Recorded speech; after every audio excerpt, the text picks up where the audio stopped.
So here we have the Mini 5-door hatchback on a 15 plate. I'm going to start off by showing you inside the boot, and then we'll hop in and run through some controls on the inside of the car from there. As we approach the back of the car, you can see we have plenty of boot space along with that 60/40 split folding rear seat should you wish to increase this space even further, and it can be increased further again by folding and storing this tray section away. Okay, now that we're inside the car, we're going to start with the dials. On the left-hand side, we have the rev counter, we have the speedometer in the middle, and the fuel gauge over on the right-hand side. Also in the middle, you can see the total miles of this car. They are 18,201. You can change the information displayed above that by pressing a button on the end of the indicator stalk for various bits of trip computer or fuel economy information. You can also have the digital readout for the speedometer that you see being displayed now.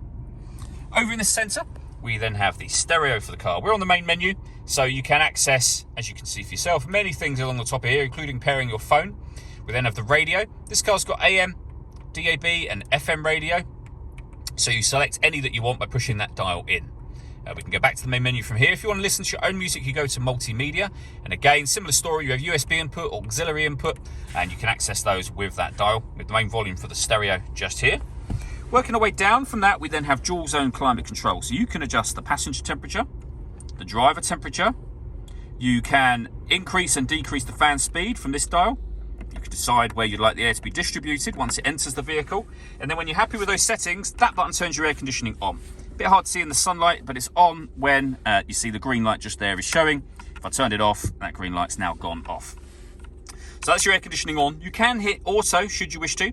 The car will then take control of the fan speed and the direction of the air to maintain those two temperatures for you.